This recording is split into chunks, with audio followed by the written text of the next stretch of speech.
샬롬 반갑습니다. 1월 3일 말씀을 또 묵상하고자 합니다. 오늘 우리가 함께 보고자 할 말씀은 창세기 1장 26절부터 2장 3절까지의 말씀입니다.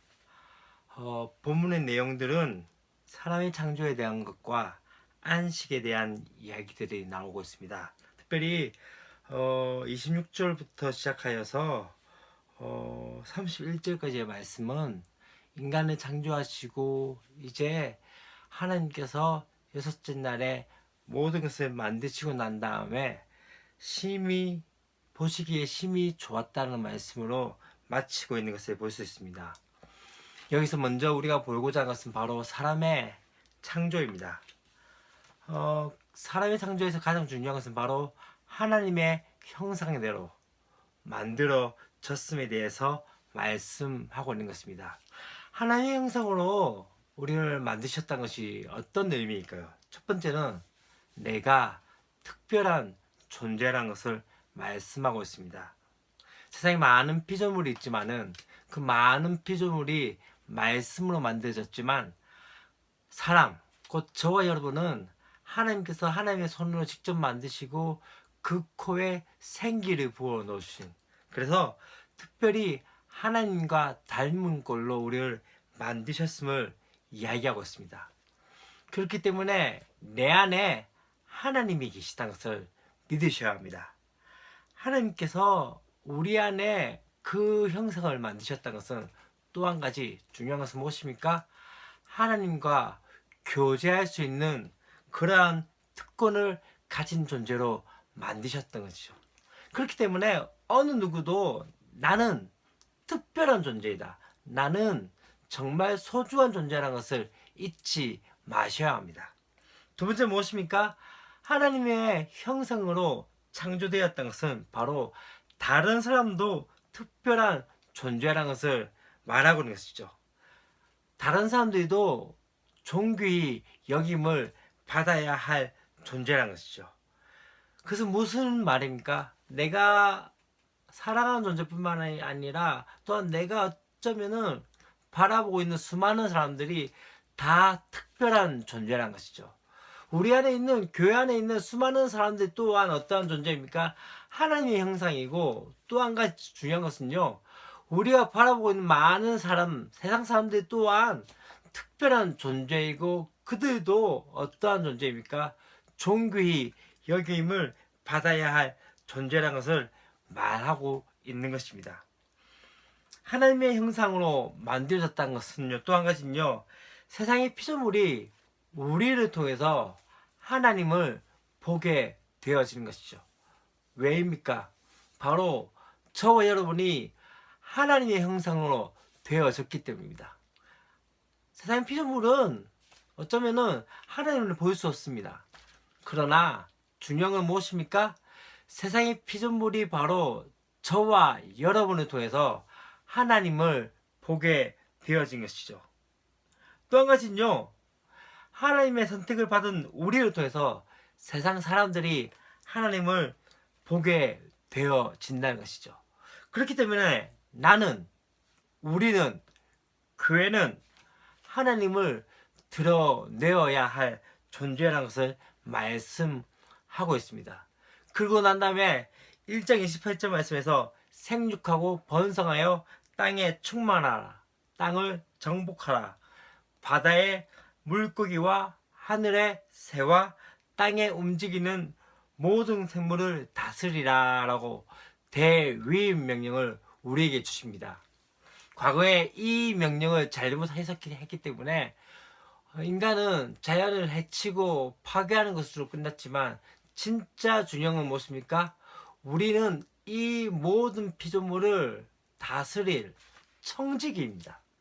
다시 말하면 진짜 주인이 계시고, 우리를 통해서 이 세상을 어쩌면은 잘 가꾸어 나가야 할 존재로 저와 여러분을 세우셨습니다.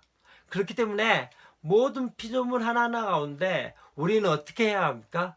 그것을 잘 보존하고 또한 그것을 잘 가꾸어야 할 그런 어쩌면은 그런 명령을 우리에게 하나님께서 주신 것입니다.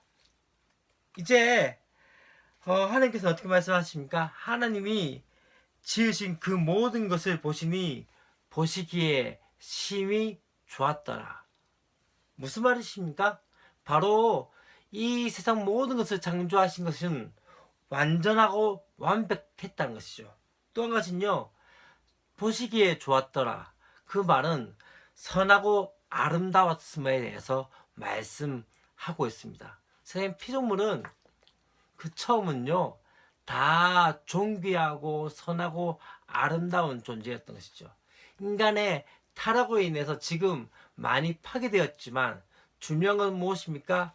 여전히 이 땅, 이 세상은 어쩌면은 하나님이 만드셨기에 진짜 소중하고 선하고 아름다운 존재라는 것을 우리가 보셔야 합니다.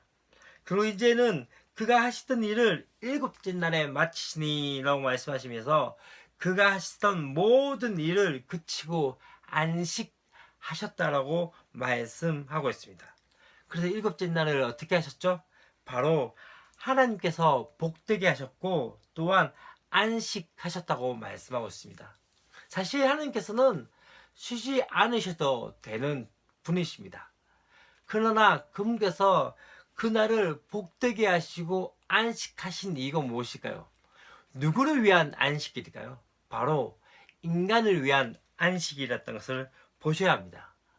하나님께서는 모든 일을 마치시고 안식하셨지만 인간은 창조되어지고 난 다음에 바로 안식했다는 것을 우리는 보아야 합니다. 하나님의 반식에서는 일하시고 안식하셨지만 사람의 상황에서는 안식하고 일하기 시작했던 것을 볼 수 있는 것이죠. 많은 사람들이 이것을 잘못 깨달았을 때가 많이 있습니다. 무엇인가 열심히 해야 된다고 이야기하지만 더 중요한 것이 있습니다. 우리가 누구 안에서 쉼을 누려야 할지, 먼저 그 쉼을 누릴 때, 다시 말하면 우리가 어떤 존재인지에 대한 그 정체성을 알고 난 다음에 일을 해야 하고 또한 사역을 진행해야 합니다. 창조는요, 쉼을 통해서 완성되어집니다. 무슨 말입니까? 모든 것이 만들어지고 난 다음에 그 가운데서 안식했던 것처럼 이 창조의 완성은 쉼이라는 것이죠. 누구 안에서? 주 안에서 쉼입니다. 그렇기 때문에 예수님을 통한 구원은요, 바로 이 안식의 나라로의 초대입니다. 주님을 믿으시면서 어떠하십니까? 잘 쉬시고 계십니까?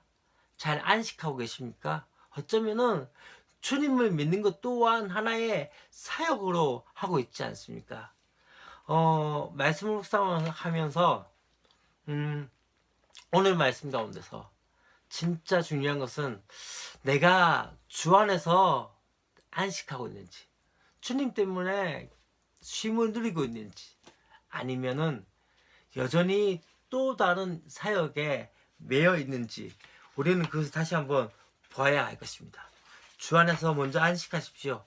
주님이 우리의 쉼입니다. 수고하고 무거운 짐진 자들아 다 내게로 오라. 내가 너희를 쉬게 하리라.